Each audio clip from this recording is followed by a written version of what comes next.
Okay, welcome guys. Let's get right into the stock market technical analysis.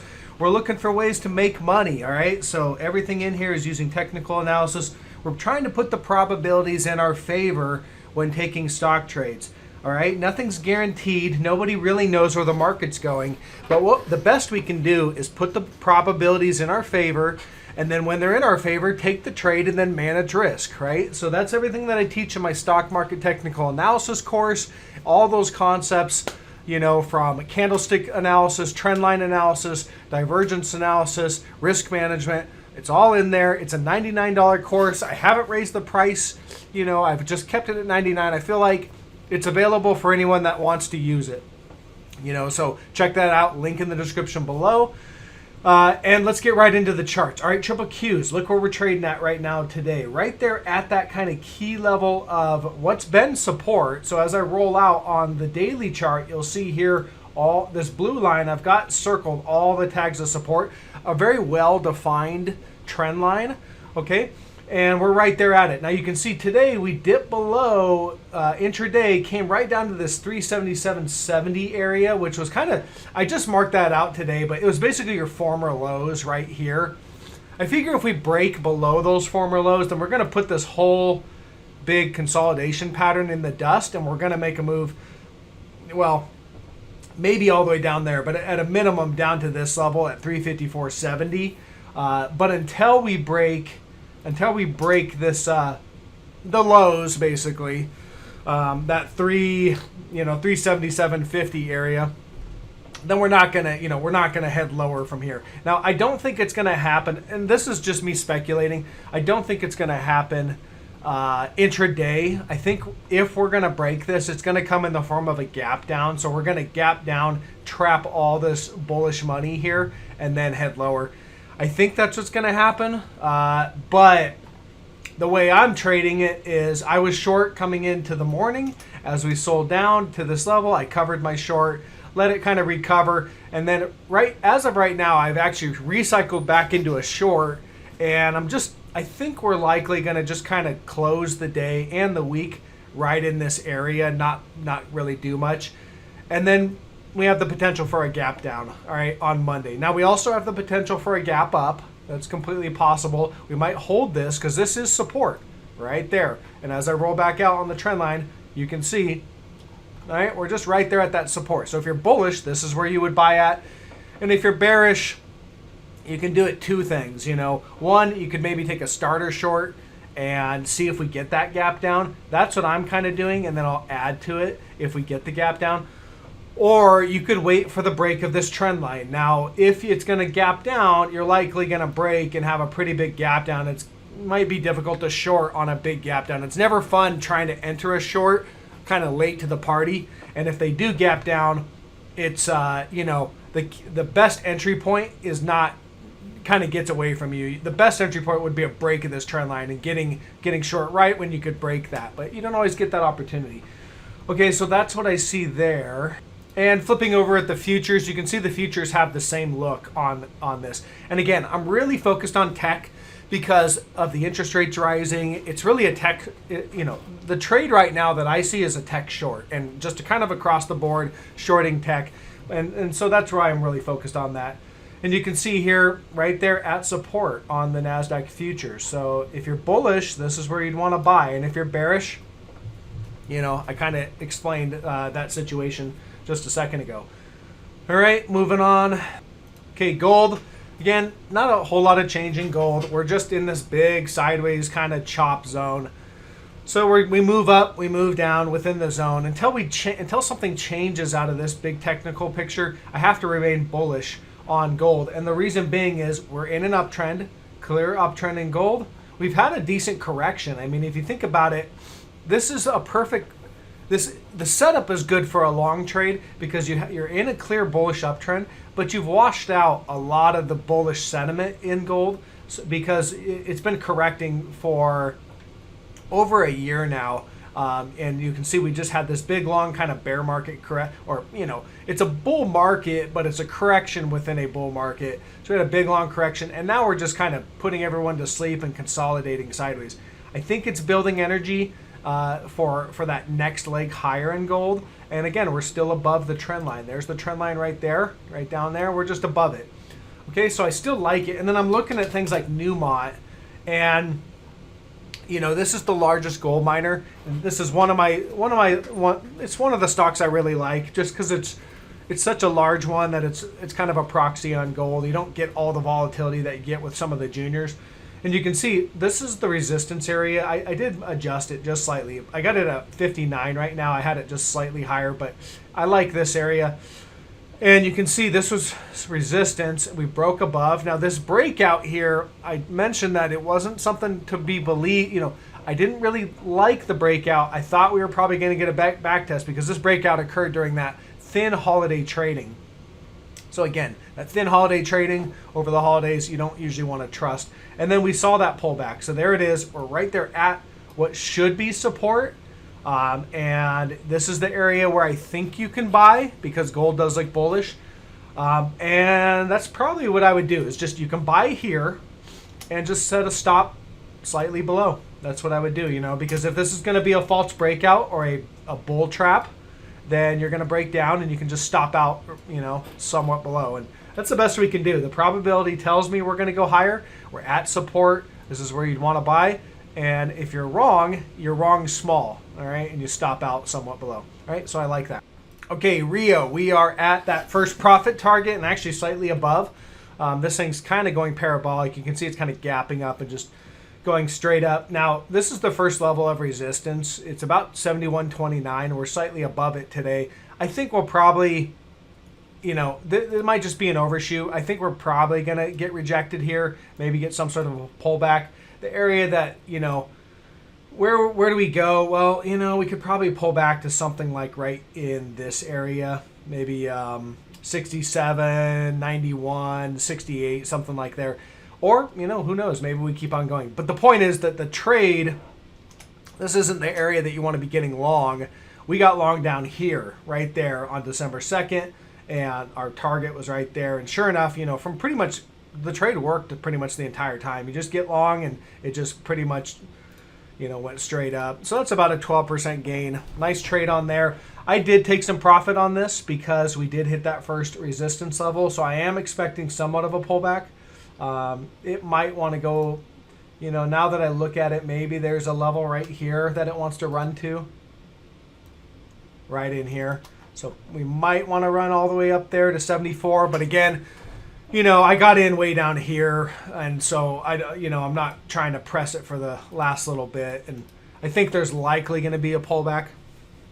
But again, you have to remember, this one has been in a nice solid correction as well.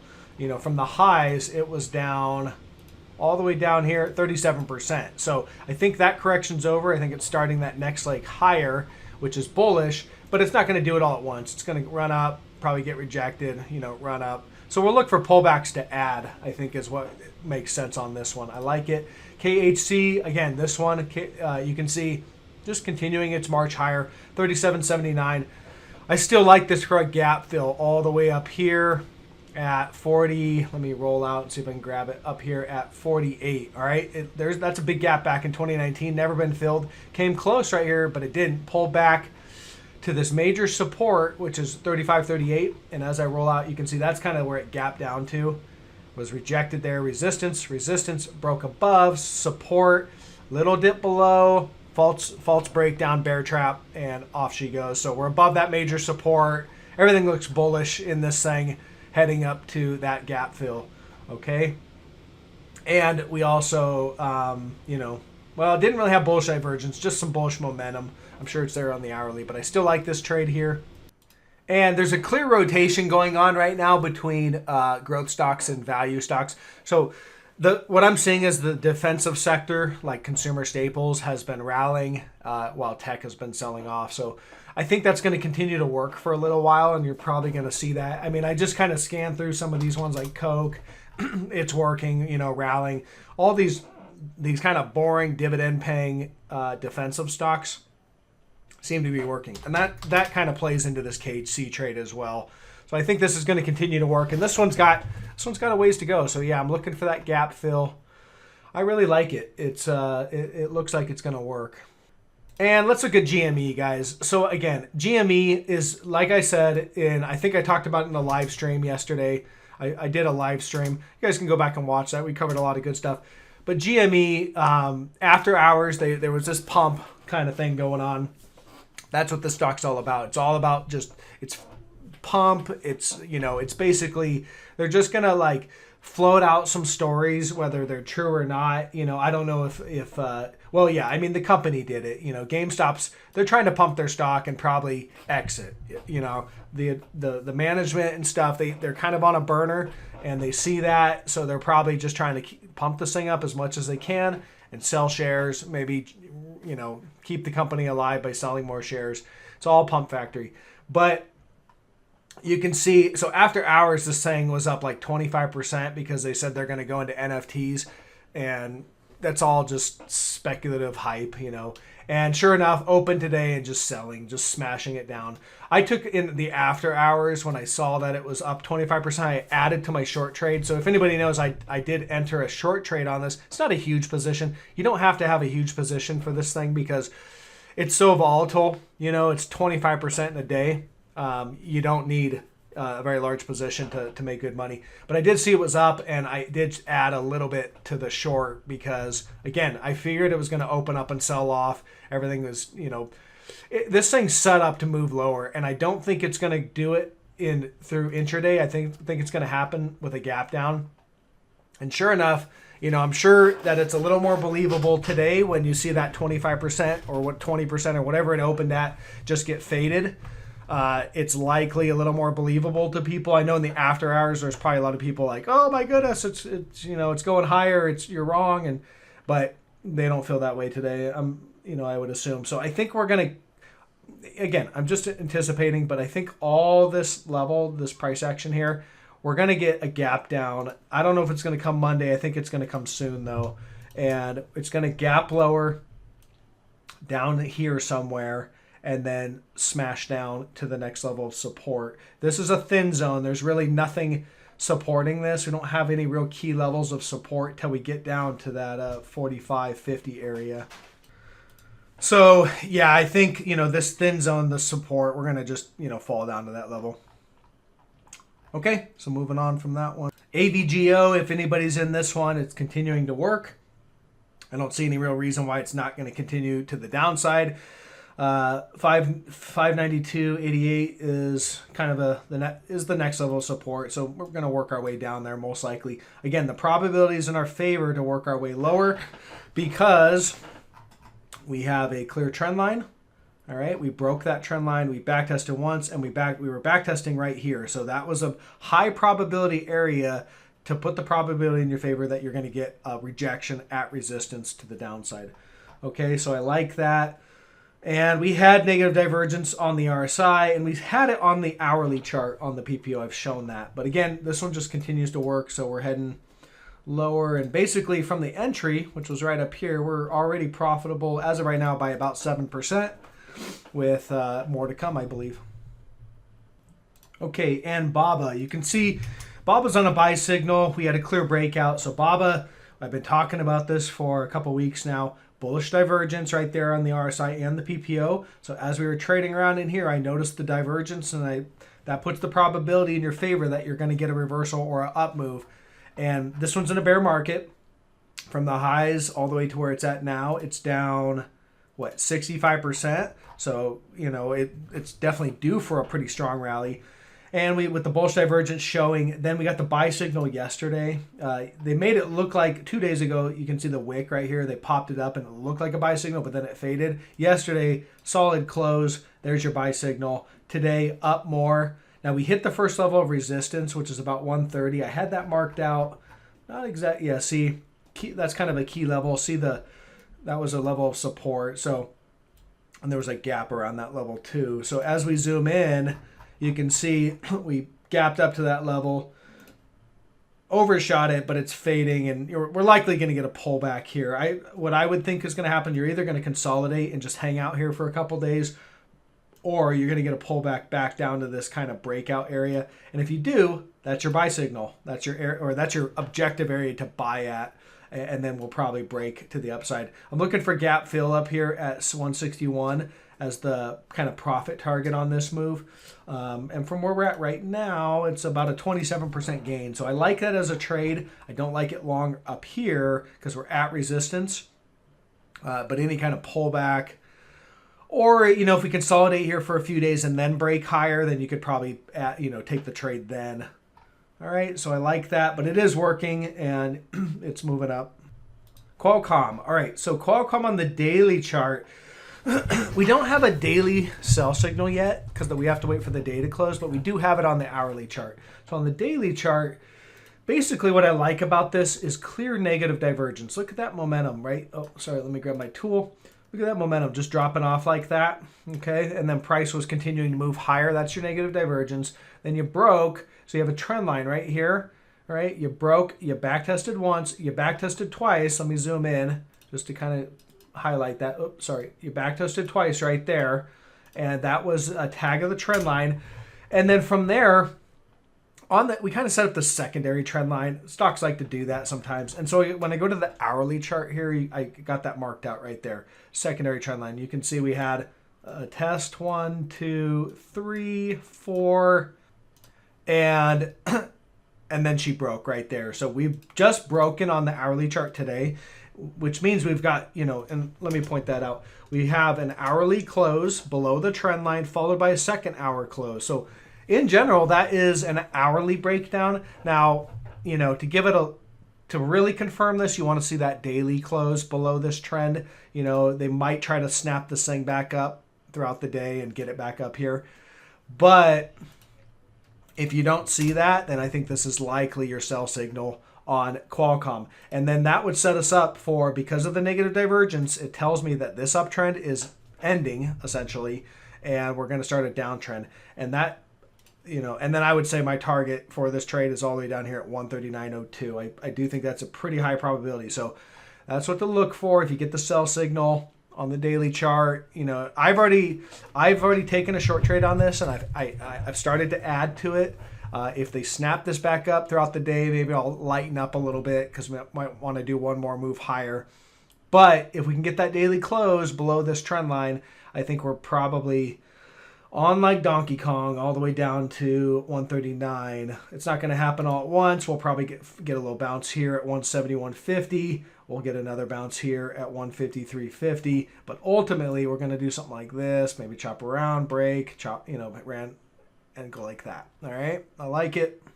XHB, this is the home builders ETF. Looks like a sell signal to me. And we actually got it 2 days ago, but look at this. Trend line, you've got this daily chart, you got support through here. We got four reactions. We finally broke. So you had a sell signal here. They managed to recover it. So that's the one thing. It did get tricky, all right? And so if you took that sell signal, yeah, you were profitable, but then they bounced it and recovered the trend line. But look what's going on now. This selling looks a lot more impulsive. So that was an actual sell signal right there 2 days ago. And look, we've got some pretty big red candles showing up on this. So it looks like this is topped out, and we are likely heading lower. Again, this also came with negative divergence. So the more indicators that you have line up in your favor, the higher the probability of the trade. So there's your both negative indicators. That's divergence, right? So see this new high? There's your higher high. So you got price. You made a higher high in price while momentum made a lower high. Negative divergence. That tells you that you're likely going to reverse trend. And then boom, sell signal, pretty impulsive. I think this is set up to move down lower, and I would say minimum target is probably here at this 69.26 area. That's probably there might be another level right in here somewhere. I'll have to find it. It's right about there. Looks like you've got another level right in there somewhere. So there's a possibility for that 59.70 area as target. So those are the two targets that I would look for. I like this one to the downside. And then if you look at some of the home builders, you're probably going to get the individual ones on some sell signals. I'd have to kind of chart these out. I haven't been doing that for some of these, but look at them. They're all breaking down today because the thing is that the interest rates are rising, and that's bad for real estate. It's just bad for homes and selling homes and all that. So things to look for there, guys. I'm going to wrap up here. So leave me a thumbs up, leave me a comment. Let me know if you find any value in the content. Leave a stock you want me to look at.